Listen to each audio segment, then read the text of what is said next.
Sathya Sai Speaks, Volume 6, Chapter 17. Sweetness in the Fruit. Most men spend the lifetime allotted to them or earned by them in the partaking of rich but harmful food and drink, and indulge in glamorous but more harmful pastimes. What a pathetic waste of precious stuff! Though belonging to the animal genus, man has much more than his fellow beings in physical, mental, and moral equipment. He has memory, language, conscience, reverence, awe, wonder, and an inexplicable sense of discontent. The precursor of detachment, he has the glorious chance of visualizing his identity with the mystery that is manifested as this universe. But he is so sunk in ignorance that he behaves as though he is animal like the rest and wallows in grief and vice. It is as if fire has forgotten its capacity to burn, or water its nature to wet. Man has forgotten his nature to reach out into godhood, his capacity to seek and secure the truth of the universe of which he is a part. His capacity to train himself by virtue, justice, love, and sympathy to escape from the particular to the universal. He can attain the consummation and climax of merging with the unchanging that is beyond all this change. It was Vyasa whose memory is enshrined in this festival of Vyasa Purnima, who held before erring man this destiny and this discipline in the various texts that bear his name. Vyasa collated the Vedic texts and composed the Brahma Sutras, stringing together in epigrammatic form the essential teaching of Veda and Vedanta. He also placed humanity under a deep debt of gratitude by elaborating the moral and spiritual lessons of Veda and Vedanta in the magnificent, poetic, philosophical epic Mahabharata and in the sweet, bhakti-saturated collections of divine stories called Bhagavata. Each of these can by itself effect the liberation of man, provided he imbibes the lessons and practices them. While the Brahma Sutras may be helpful only to a limited number of intellectual seekers, the Mahabharata and the Bhagavata are for the common man, the unlearned seeker. They serve equally well and as quickly as the other texts, if not quicker. The Veda Vedanta may be taken as a rupee note, while the epics and the Puranas like the Mahabharata and the Bhagavata are 100 paisa, which mean the same thing, for the rupee is equal to 100 paisa. Do every deed in a spirit of dedication.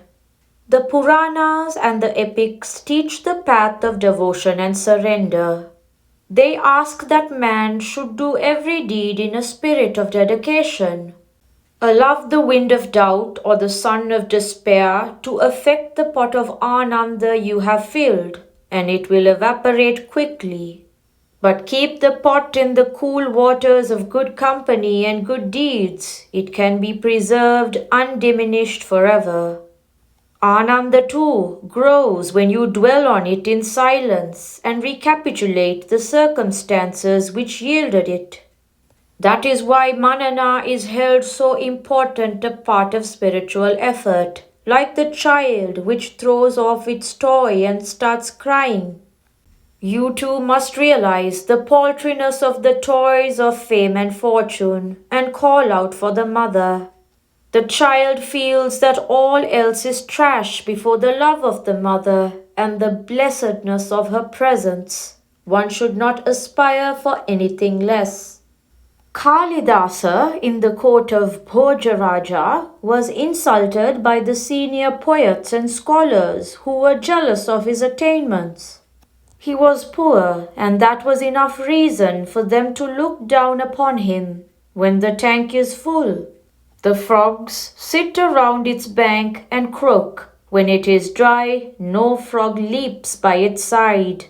The seniors spread scandals about Kalidasa and attempted to cast him out of court. Cleverness is out of place in spiritual affairs.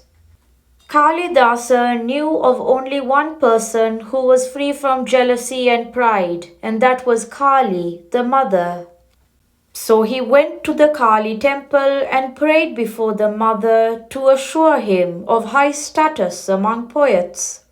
After a long time spent in intense prayer, Kalidasa heard a voice emanating from the shrine, and it extolled Dandi and Bhavabhuti as great geniuses and scholars. There was not even a whisper about his attainments. So he got hurt and even enraged. He gave vent to his ire in harsh words and insisted that she should declare the truth, however unpleasant. Then the voice announced, Tvamevaham, Tvamevaham, Tvamevaham, Na samshaya. You are myself, you are myself, you are myself without doubt. What greater status did Kalidasa need than this? That is the reply that every seeker will get, for that is his truth, his reality, his price and consummation. There are many stories which describe Kalidasa as a very resourceful poet who defeated the stratagems of his opponents by yukti, cleverness.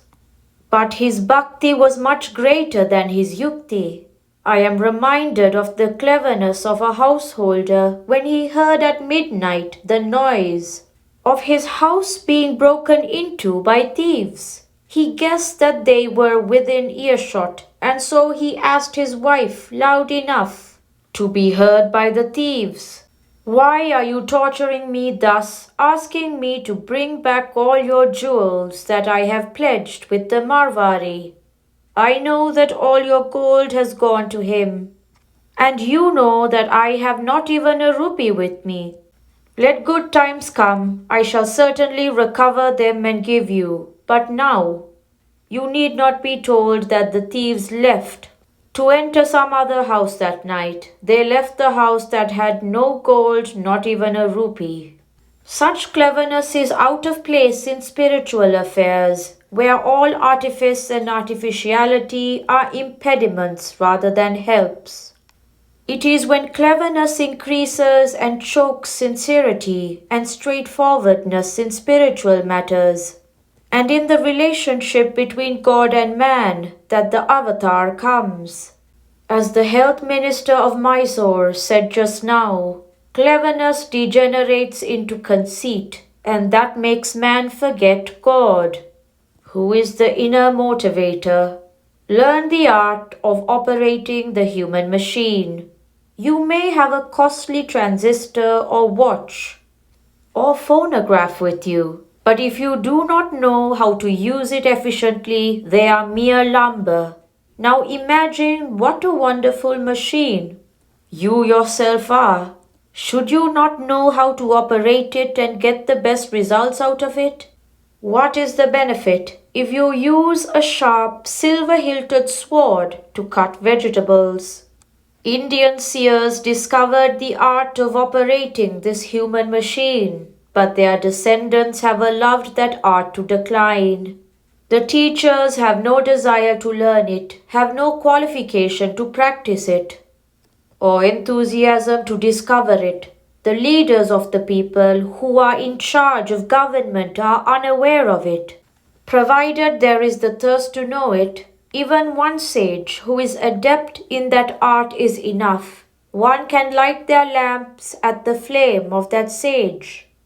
Vyasa is one such sage, the foremost and the first. That is why he is described as Narayana himself. By imbibing the teachings of the Bhagavata, your tamoguna, quality of inertia, will be raised into rajoguna, quality of restless activity, and purified into sattvaguna, quality of poise and serenity. It is like the fruit growing by the combined influence of the earth and sun, first into full sourness, then to partial sweetness, and finally complete sweetness in 3 stages. Man too, by the twin forces of the grace from without and the yearning from within, grows into the complete sweetness of Ananda and Prema. Prashanti Nilayam, Guru Purnima, July 2nd, 1966. The human being is a composite of man and beast and God, and in the inevitable struggle among the three for ascendancy, you must ensure that God wins, suppressing the merely human and the lowly beast. Sri Sathya Sai Baba.